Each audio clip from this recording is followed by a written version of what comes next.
Welcome to training on the Track and Trace Geoforce application for administrative level users. To begin, please go to www.geoforce.com. On the main page, on the top right-hand corner, you will see an option to log in. Click this button. You will be prompted to enter your username and password. Your username is generally your email address, and your password is sent to you via your email when your username is created. If you're having any issues logging in, please reach out to Geoforce Help Desk.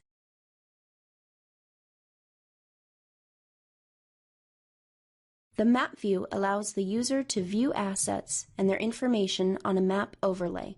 It also allows you to apply map layers for more information regarding your assets and their location. On the left-hand side, you will see the search option.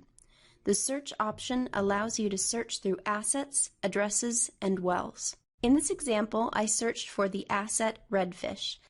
The results included any assets, addresses, or wells with the keyword redfish included. Once the search results are returned, you can click on any of the search results to pull them up on the map.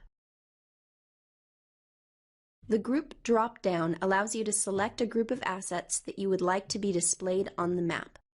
The last seen in drop-down allows you to select a time frame in which vehicles have last reported in. For example, if you would like to see all of the assets that have reported within the last 24 hours, this drop-down will allow you to view that information. The Reset button will clear the map of any filters you have currently displayed and zoom back out to the global view. Selecting the Zoom to Box button will allow you to draw a box on the map. Once drawn, the map will zoom into the box that you have just drawn. This is a great alternative to zooming in and recentering the map multiple times. Clicking the Find Nearest button will allow you to click on the map and the system will search for the closest assets to the selected location. This can be a great tool when trying to dispatch units to a location or asset. Clicking the Box Search button will allow you to draw a box on the map and the system will display all assets that are located within that box. This is a very useful tool to view all assets that are within close proximity of each other, such as a home yard or a job site. Clicking the Full Screen button simply expands the map to a larger view. Clicking the Layers button will allow you to apply any layers you have available, such as home yards, named locations, U.S. wells, and many others. Finally, each of the map pins are clickable to reveal some detail about that asset, the asset name and ID, its last known location, when it was last seen by our system, and if it's a vehicle tag, its status, either stopped or in motion. You can click on the link at the bottom to go to the asset description page. We will cover that shortly in another section. The list view shows much of the same data as the map view, but in a slightly different format. Up at the top, you have the ability to search for your assets by either name or ID, or you can also enter that information into the search bars under Asset Name or Asset ID. You can also use the icons to reorganize the information alphabetically or numerically. If you've chosen to create groups, you will be able to select a group here to only see the assets contained in that group. There are several functions you can do on the list view screen. By selecting the box on the left next to an asset, or multiple boxes, and selecting the Tools icon, you can make changes to multiple assets at once. My Asset Basket allows you to group assets temporarily. If when you were creating your asset you did not select the right type, you can change it using the Change Asset Type function. Click on the icon and then use the menu to select the correct asset type for your asset. If you have any questions about what your asset type should be, please reach out to Geoforce Help Desk. Group Assets allows you to group your selected assets together. In the Setup section, we will show you how to create groups. Once a group is created, you can select the assets you want to go into this group and then click Group Assets. Select the group name and hit Group Selected Assets. In this same way, you can ungroup multiple assets as well. Apply Rules allows you to apply a notification to multiple assets at once. As you can see, there are multiple notifications you can set up for your assets. If, for instance, you would like to be notified when your asset moves more than 500 feet, you can select Notification, change the condition to 500 feet, set a flag status change if desired, and add an email address where the notification can be sent to. Allowing your asset to have a flag status change makes it easy for you to see on the map and list view which assets have red flagged and need to be addressed right away. Keep in mind that once they have red flagged, you will need to manually change the flag status back to white or green. To do that, you can select Change Flag and change the flag back to the color you wish. Finally, if you wish to change the color of the pin that shows up on the map view, you can do so by selecting Change Map Pin Color. As with the rest of the tool's functions, you will first need to select the box of the asset and then the color you want the asset's map pin to change to. To get more specific data about one asset, you will need to click into the Asset Description page. To access that, click on one of the icons, either the asset name or ID. The first tab open will be the Summary tab. On the left side, you will see the Asset Description, which is optional to add from the Setup tab. The bottom left will show the last week's worth of engine runtime, if the unit can calculate that data. On the right, you will see the asset's last known location and last report time. Latest information will display an accumulate summary that will be different depending on the type of tag you've installed. In this case, this vehicle tag is showing battery voltage, engine runtime, GPS odometer, idle time, and in-motion time. The History Map tab will primarily show you the breadcrumbs for your asset. You can select a specific date range to see where your asset was at that time. Keep in mind that vehicle tags report more frequently than satellite tags, and more data will take longer to load. You can click on the map pins or the date and time to see more information about that breadcrumb. All of this data is exportable to an Excel spreadsheet by clicking Export on the right-hand side. The Telemetry tab is accessible for a selection of our devices. This tab will show you an accumulate engine runtime or GPS odometer, depending on what you select. You can view this data for a day, week, or month period and change the start date. The system defaults to a total amount per hour, day, or week, but you can also select values to see this data accumulate over time. This data is exportable to a spreadsheet as well. The Maintenance tab allows you to set up maintenance tasks based on calendar dates, engine runtime, or GPS odometer. You can create a scheduled maintenance task that will repeat, for example, an oil change for your vehicle every 5,000 miles. Once the scheduled maintenance is completed, you would enter that the work was done and the count resets. You can also enter completed tasks or one-offs. An example of this would be changing a tire to make sure that all of the maintenance on your asset is recorded. All of this data is exportable. For more in-depth training, please see Maintenance Task Training. The Notes and Attachment tab is an area to add any extra information about your asset. You can upload pictures or documents. You can also add any special notes about this asset.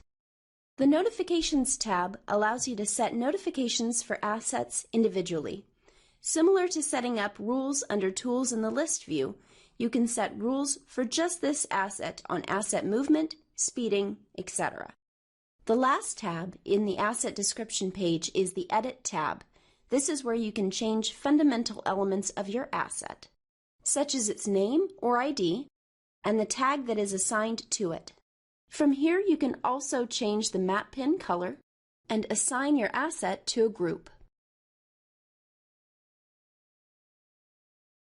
The Dashboard tab summarizes most of the data that you see in the Map, List, and Asset Description page. You can select Asset and see summaries of your asset data, last seen location, flag status, assets that have not been seen recently, etc.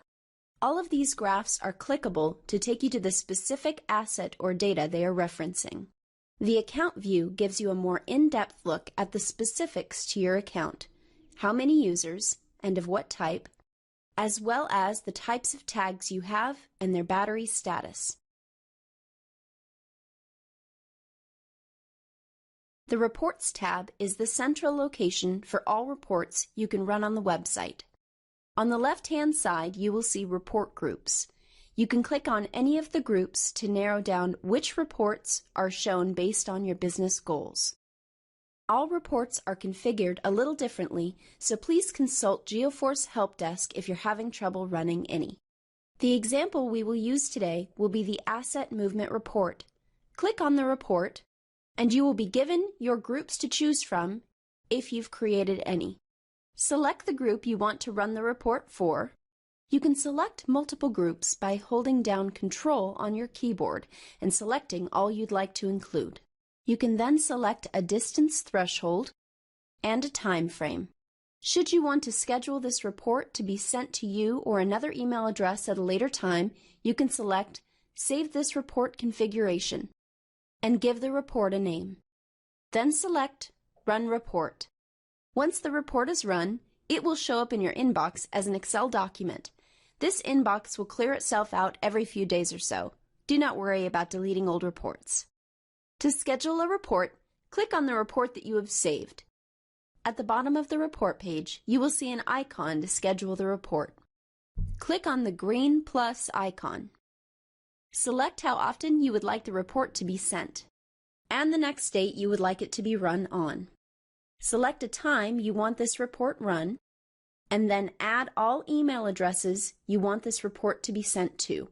This report can be sent to individuals who are not necessarily users in the Geoforce application. Then select Schedule.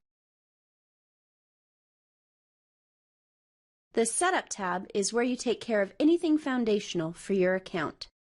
Under Users, you can create new users for the system. Select New User on the right to create a new user. Enter the user's first and last name and an email address. You can enter a phone number for the user as well if you wish. Make sure to keep the box checked to send a welcome email, as this will send the user their password via their email address. Finally, you can select a user level type. This will allow the user to have varying levels of permissions to see and change data. For more information about what each permission level is able to do, please reference the Geoforce help site. To change your own password, you can click on your username and select Change Password in the right-hand corner. This will allow you to change the password from what was sent to you to whatever you wish. Finally, if one of the users in your account forgets their password, you can click on their username and select Reset Password. This will send them an email with their new password. Name Locations allows you to add geofenced areas into the application. Once you've created these areas, you can receive reports and notifications that indicate when an asset has entered or exited that area or how long they've been on site. To create a new name location, click on the button on the right, then enter some location data, either an address, city, or a latitude and longitude, to zoom in on that area. Once you've determined the area on the map you want to have a geofence around, you can use the polygon, point, or circle to draw the fence. The point function allows you to add a dot on the map. The circle allows you to add a dot with a controllable radius. The polygon function allows you to freehand draw around the map. Just click where you want to have a point and double-click to get out of the function. You can modify the fence by clicking Modify, and then clicking inside the fence and moving the dots to adjust. To exit the Modify mode, click outside of the geofenced area. Finally, on the left, you will need to name your location and select the type of name location you want to designate it as. I will show you how to create name location types in a different section. Make sure to add a buffer distance. This allows for GPS drift just outside of the geofenced area. Finally, you can add additional information about this name location if you wish.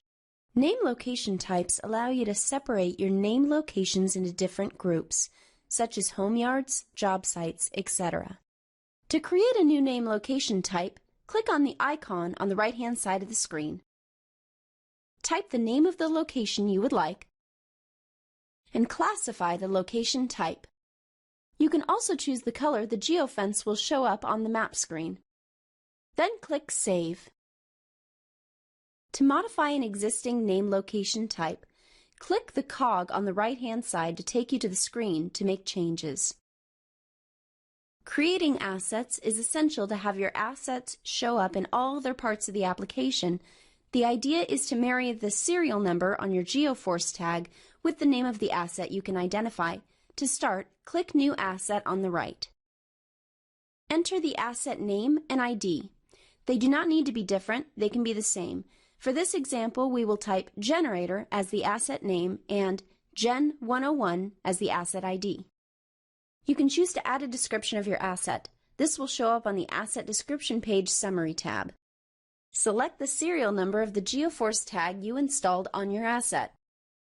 There are many different asset types you can select when creating your asset.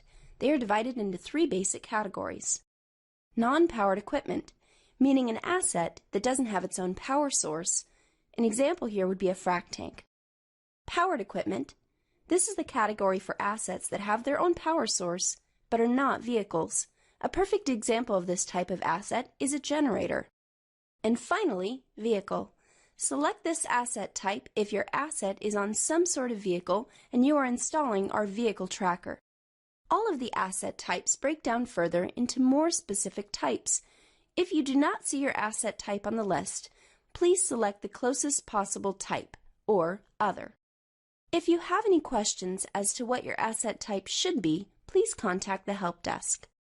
Finally, click Save Changes to save your asset. You can modify an existing asset by clicking on the cog on the right-hand side, which will take you to the Edit tab on the Asset Description page to make changes. The Tags menu is your inventory screen. Here is where you can see all of the tags you've purchased from Geoforce and their status. You can search for asset IDs or tag numbers by entering the data into the blank field and hitting Enter. This is also a good screen to get an idea if you have a tag that has been installed but the asset has not been created for it. It will show up as reporting, but the asset area will be blank. All of this data is exportable as well and is another way to see what assets are not reporting. If you find that your asset isn't reporting and you believe it should be, please reach out to Geoforce's help desk to troubleshoot. The final tab in this screen is the Groups tab. To create a group, click New Group on the right. Enter the name of the group you want to create and click Save Changes. To add notifications to a group, click the cog on the right-hand side. Select the notification you'd like to add to that group. In this example, I am creating a notification that will red flag when the asset has not reported in 48 hours. Enter the email addresses of the individuals that will need to get this notification. Then click Add New Rule. To access the Geoforce help site, click on the link on the top right-hand side of the page called Help. This will open a new window on your browser. From here you can use the tabs to access tutorials on different parts of the site. Today we'll show you how to access support tickets. To open a support ticket, click the link at the bottom of the page called Open a Support Ticket. To submit a new ticket, click on Submit a Request. From here you can enter your email address, a subject line, and a description of the problem. Please make sure to enter as much information as possible, including the serial number of the tag that is having an issue. If you wish, you can attach files or record screenshots. Then click Submit. You will receive an email from the Geoforce support team letting you know that they are working on your ticket. This information will come to you in your regular email. If you wish, you can use this same page to check any other open support tickets you may have.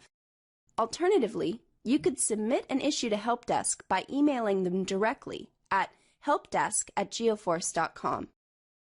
This ends the track and trace tutorial for the Geoforce website. Please contact Help Desk with any follow-up questions you may have or reference the help site. Thank you for choosing Geoforce.